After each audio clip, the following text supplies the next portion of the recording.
In Solomon Kane, the Serpent Ring #2 from Titan Comics, the shape-changing acolytes of Set will kill to protect their treasure, but will Solomon Kane kill to protect his adventurer friends? Let's find out in 3, 2, 1. Welcome back to Comical Opinions. After reading through Solomon Kane, the Serpent Ring #2, I'm reminded of what we thought of the first issue and how that applies to the second issue. In the first issue, the big criticism, it wasn't huge, we liked it overall, because we liked the character, we liked the story, we liked what Patrick Zircher has done with it in the anthology series in Savage Sword. The big criticism we had was that it was just too dense. Too much going on, too many different threads to keep track of, it was just too much overall. In the second issue, Patrick Zircher does a great job of paring that down, smoothing it out, giving the issue more focus. There's still a rough spot here and there, which we'll talk about in a minute, but overall, this is an improvement over the first issue. Let's talk about the pros and cons, starting with what's great about this issue. Focus and clarity, that's the name of the game. You've got to kind of get all those subplots and multiple threads going, bring them together, and give the reader something to focus on. Patrick Zircher tones that disparate number of threads down a lot, gives you more focus on Solomon Kane and what he's trying to do. I mean, his name's on the title, so that makes the most sense. And Zircher's got a really strong handle on the characters, their voices, their motivations, and what they're trying to do. Plus, the plot, now that it's starting to come into the focus, is more interesting, and it's made more interesting because it's got connections to Conan lore. So if you're a Conan fan, not so much a Solomon Kane fan, you're actually going to find a little bit more that's intriguing for you here in this issue. What's not great about Solomon Kane and Serpent Ring #2? The plot comes into focus, but Patrick Zircher's pacing drags, specifically through the middle. It's a dialogue-heavy issue, so there's a lot of information that's getting thrown at you because he's trying to build up this mythology, trying to make it seem very worldly, trying to make it seem very much of a larger society, all the different countries that they visit. That's great stuff, but this is a comic book. It's a visual medium. So you have to let the art tell part of the story. There are parts of this issue where it feels like you're reading a Robert E. Howard book, which is great because you're mimicking Robert E. Howard's style, but it feels more like an illustrated book rather than a comic where the art and the action and the visuals are complementing the words. They have to work together. It feels like Zircher is favoring too much of the language, the dialogue, the narration, and not letting the art further the plot, which is what you want in this comic. So as a result, you're doing a lot of reading and the visuals look fantastic, which we'll talk about in a second, but it slows down in several places, so the pacing really takes a hit in this issue.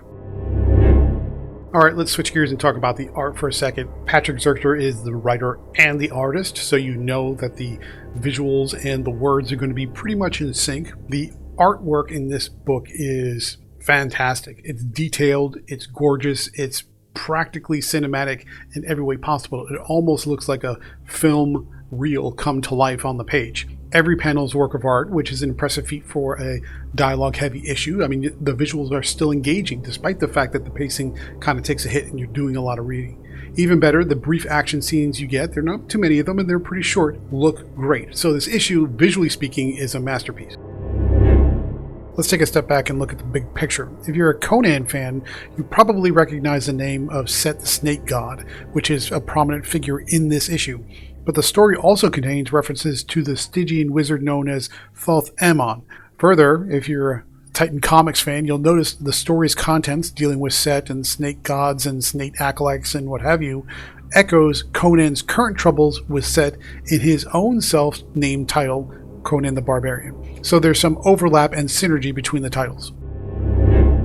Here's a quick recap of what happened in Solomon Kane, the Serpent Ring #1. Solomon was bequeathed a mysterious snake idol statue thing from a dying archaeologist aboard a vessel bound for Venice that was attacked by marauders, and the archaeologist was killed in the battle through gunshot wounds. When Solomon reached the city of Canals to deliver the idol, he was beset by assassins and robbers who all wanted the artifact from themselves. Apparently, it's very important. A lot of people are after it.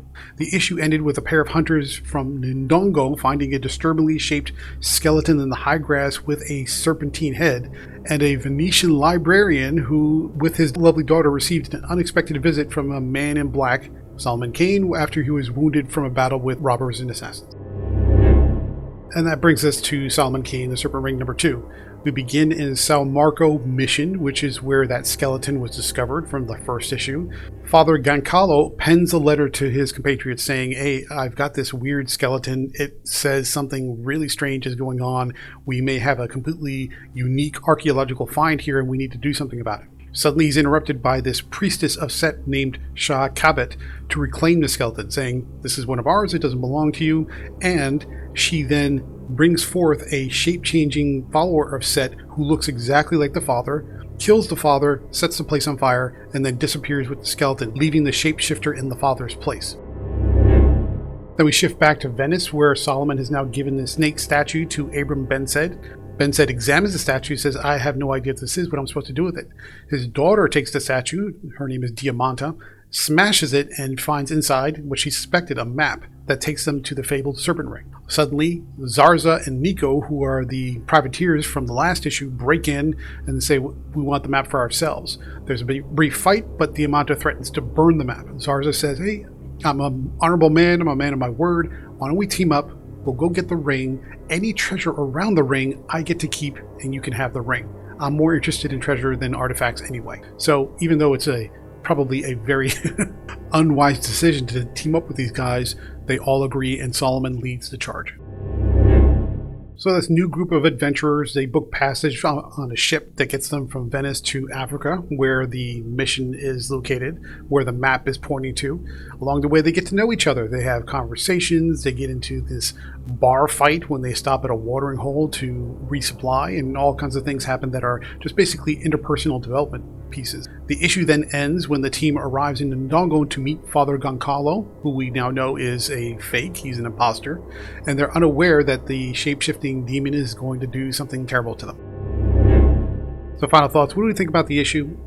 I would say overall improves on the first issue by bringing the little threads and the subplots and all the different pieces that are floating around together and giving the story more focus, which is fantastic. That's good.